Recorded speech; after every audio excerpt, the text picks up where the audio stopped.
ጤና ይስጥልን ውድ አድማጮቻችን፣ ለአሁን ያዘጋጀንላችሁ አጫጭር ዜናዎች ይዘን ቀርበናል። አብራችሁን ቆዩ። ወቅታዊ ታማኝና ፈጣን መረጃዎችን ለመከታተል ቻናላችንን ታይም ሚዲያ ሰብስክራይብ፣ ሼር እና ላይክ በማድረግ ቤተሰብ ይሁን። ይህ ታይም ነው።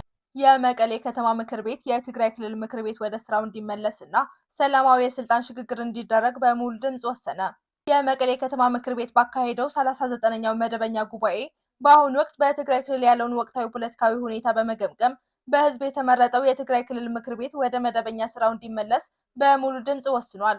ምክር ቤቱ ባወጣው የአቋም መግለጫ በአሁኑ ወቅት ክልሉን ያስተዳደረ የሚገኘው ጊዜያዊ አስተዳደር በህዝብ ያልተመረጠ ጊዜው ያለፈበትና በፌዴራል መንግስት በአንድ ወገን ውሳኔ የተሾመ በመሆኑ የክልሉን ህዝብ የመምራት ህጋዊ መሰረት የለውም ሲል ወቅሷል። ምክር ቤቱ እንዳመለከተው ከ2.8 ሚሊዮን በላይ ህዝብ በቀጥታ ምርጫ የመረጠው የትግራይ ምክር ቤት ለሰላም ሲባል ስራውን አቁሞ የቆየ ቢሆንም እስካሁን በምትኩ ሌላ ተመራጭ ምክር ቤት ስላልመጣና ክልሉን ወደ ሰላምና ልማት ለመመለስ ህጋዊና ውክልና ያለው አካል አስፈላጊ በመሆኑ ምክር ቤቱ ወደ ስራው መመለስ እንዳለበት አጽንኦት ሰጥቷል። ከዚህ ጋር ተያይዞም አሁን ያለው ጊዜያዊ አስተዳደር ለክልሉ ህገ መንግስትና ለህዝብ ድምጽ ተገዢ በመሆን ሰላማዊ የስልጣን ሽግግር እንዲያደርግ ጥሪ ቀርቧል።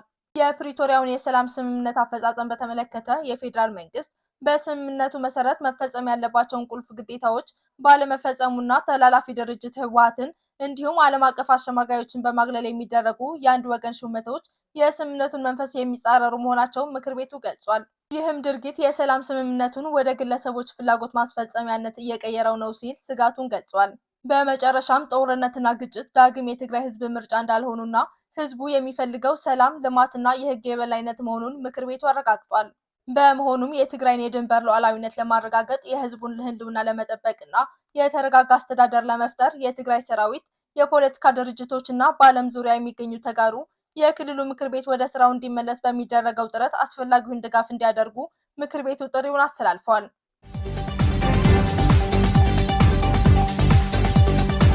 በኢትዮጵያ ድንበር አካባቢ በሱዳን ጦር ኃይሎች አማካኝነት የተፈጸመው ዘግናኝ የድሮን ጥቃት በንጹሃን ዜጎች ላይ ከፍተኛ እልቂት በማስከተል የሀገሪቱን ሉዓላዊነት አደጋ ላይ ጥሏል።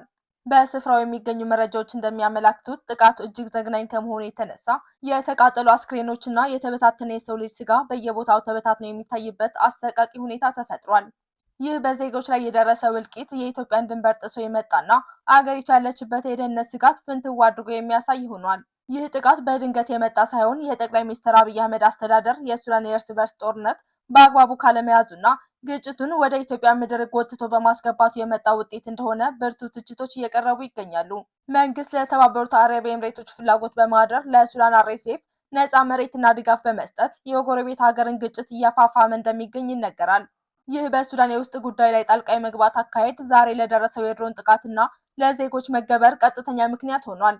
የሱዳን ጥቃት ሌላው አሳሳቢ ገጽታ የኢትዮጵያን የህልውና መሰረት የሆነው በታላቁ ህዳሴ ግድብ ላይ የሚጋርጠው ስጋት ነው።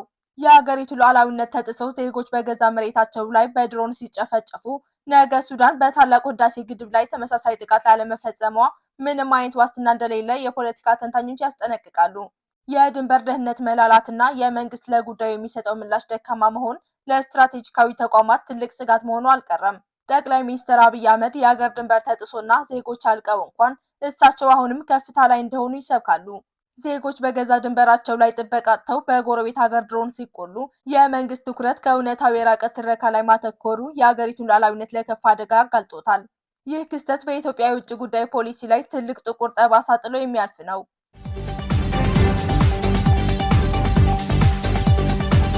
በዓለም አቀፍ ፖለቲካዊ ጉዳዮች ላይ ከፍተኛ ተጽዕኖ ያለው የአውሮፓ ህብረት ሚያዝያ 22 ቀን 2018 ዓ.ም ባወጣው መግለጫ በትግራይ ክልል እየታዩ ባሉ ወቅታዊ ጉዳዮች ላይ ያለውን ጥልቅ ስጋት ገልጿል።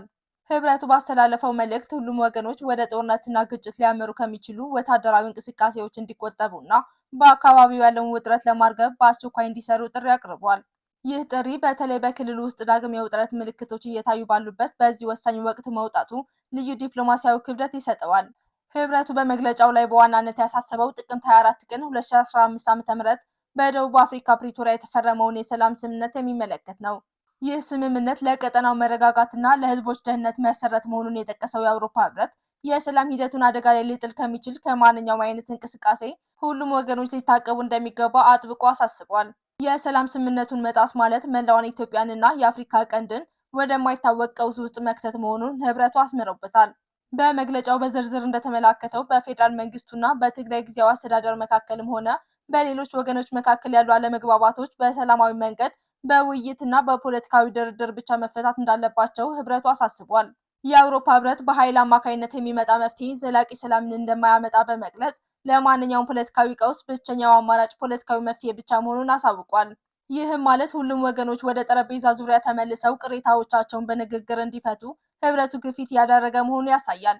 ይህ የአውሮፓ ህብረት መግለጫ ዓለም አቀፍ ማህበረሰብ የሰሜን ኢትዮጵያን የሰላም ሂደት በትኩረት የተመለከተ መሆኑን የሚያረጋግጥ ነው።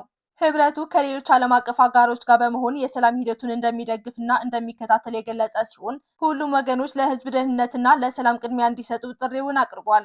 ይህ በህብረቱ ደረጃ የወጣ መግለጫ በሀገር ውስጥ ላሉ ኃይሎችም ሆነ ለጎረቤት ሀገራት ጠንካራ ዲፕሎማሲያዊ መልእክት የሚያስተላልፍ ነው።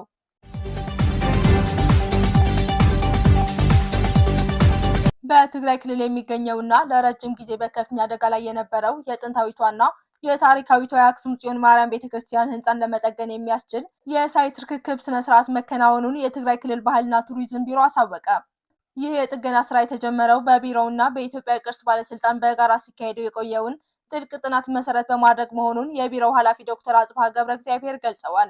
ሚያዝያ 19 ቀን 2018 ዓ.ም በተከናወነው የርክክብ ስነ ስርዓት ላይ የመንግስት የስራ ኃላፊዎች፣ የርዕሰ አድባራት ወገዳማት አክሱም ጽዮን ማርያም አስተዳዳሪ ክቡር ንቡር እድጎ ደፋ መርሃ እንዲሁም ጨረታውን ያሸነፈ ድርጅት ተወካዮች ተገኝተዋል። በተጨማሪም የአክሱም ዩኒቨርሲቲ የስነ ጥንት የቅርስ ጥገናና የስትራክቸራል ምህንድስና ምሁራን በሂደቱ ላይ ቴክኒካዊ ድጋፍና ተጨማሪ ጥናቶችን ለማበርከት መገኘታቸው ታውቋል።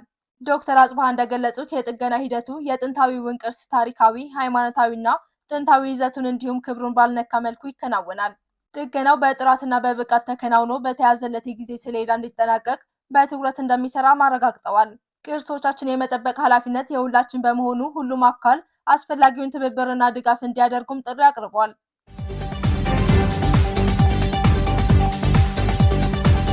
ፔንታጎን ጦርነቱ በውጤታማነት ተጠናቋል ሲል ገለጸ። የዩናይትድ ስቴትስ የመከላከያ ሚኒስትር ፒት ሄግሴት ለሴኔቱ እንደተናገሩት ከሆነ በሚያዝያ ወር በተደረገው የተኩስ አቁም ስምምነት ምክንያት ከኢራን ጋር ያለው ግጭት በውጤታማነት አብቅቷል። ይህ አቋም አስተዳደሩ በዋር ፓወርስ ሪዞሉሽን ወይም የጦርነት ስልጣን ውሳኔ ስር የሚፈለገውን የ60 ቀናት የኮንግረስ ፈቃድ መስፈርትን በዝምታ እንዲያልፍ ሊፈቅድለት ይችላል። ህጉ ለረጅም ጊዜ ለሚቆዩ ወታደራዊ ዘመቻዎች የኮንግረስ ይሁንታ የሚይዝ ቢሆንም ባለስልጣናት ግን የተኩስ አቁም የህግ ማዕቀፍን ይለውጠዋል የሚል ክርክር እያቀረቡ ነው። ይህ አቋም ከዲሞክራቶችም ሆነ ከአንዳንድ ሪፐብሊካኖች ተቃውሞ እየገጠመው ይገኛል። እነዚህ ወገኖች በዚህ ደረጃ ያሉ ወታደራዊ እርምጃዎች አሁንም መደበኛ ፍቃድ ያስፈልጋቸዋል ሲሉ ይሞግታሉ።